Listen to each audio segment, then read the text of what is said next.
ರಾಜೇಶ್ವರಿ ಅನ್ನೋರು ದಂಧೆ ಮಾಡ್ತಿದ್ದು, ಅವ್ರ ಗಂಡನೇ ಸಾಥ್ ಕೊಡ್ತಿದ್ರು.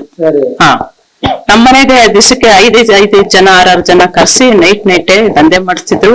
ಅವತ್ತು ದಿವಸ ನಾನು ನನ್ನ ಮಗ ಬಂದು ಗಲಾಟೆ ಮಾಡಿದ್ವಿ. ಅವ್ರ ಲವರ್ ಎಲ್ಲ ಬಂದು ಮನೆ ಮುಂದೆ ಎಲ್ಲ ಗಲಾಟೆ ಮಾಡಿ ಪಾಟ್ಗಳೆಲ್ಲ ಹೊಡೆದಾಕಿದ್ದ. ಇಬ್ರು ಶೇರ್ ಮಾಡಿ ತಗೊಂಡಿದ್ದಾರೆ. ಇಬ್ರು ಶೇರ್ ಮಾಡಿ ಅವ್ರಿಬ್ರು ಇನ್ವೆಲ್ ಆಗಿ ತಗೊಂಡಿದ್ದಾರೆ. ಅವತ್ತಿನ ದಿವಸ ರಾಜೇಶ್ವರಿ ಮನೇಲಿದ್ಲು.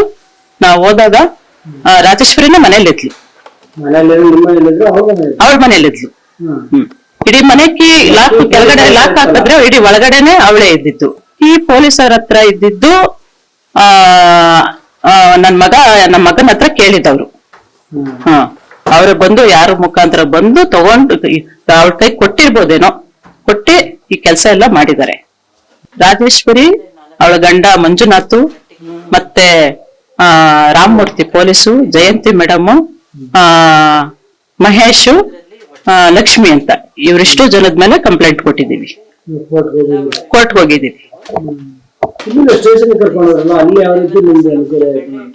ಅಲ್ಲಿ ಬಂದು ನಾನು ಮಗ ಹೋಗಿದಾಗ ಇನ್ಸ್ಪೆಕ್ಟ್ರು, ನೀವೆಲ್ಲ ನಾಟಕ ಮಾಡ್ತೀರಾ, ನಮ್ಗೆಲ್ಲ ಕೆಳಗಡೆ ಮನೆಯವಳೆಲ್ಲ ಹೇಳಿದ್ದು ಮಗನ್ ಮೇಲೆ ನಿನ್ ಮೇಲೆ ಕೇಸ್ ಹಾಕ್ಬಿಟ್ಟು ಒಳಗಡೆ ಹಾಕಿಸ್ಬಿಡ್ತೀನಿ, ಹಂಗ್ ಮಾಡ್ತೀನಿ ಹಿಂಗ್ ಮಾಡ್ತೀನಿ ಅಂತ ರಫ್ ಅಂಡ್ ಟಫ್ ಆಗಿ ಮಾತಾಡಿದ್ರು. ನನ್ ಮಗನೂ ಮಾತಾಡಿದ್ವಿ. ನಾವು ಎದ್ರಕೊಂಡು ನಾವು ಇಲ್ಲ ಸರ್ ನಾವ್ ಆತರ ಎಲ್ಲ ಮಾಡೋದಿಲ್ಲ ಅಂತ ಹೇಳಿದ್ವಿ.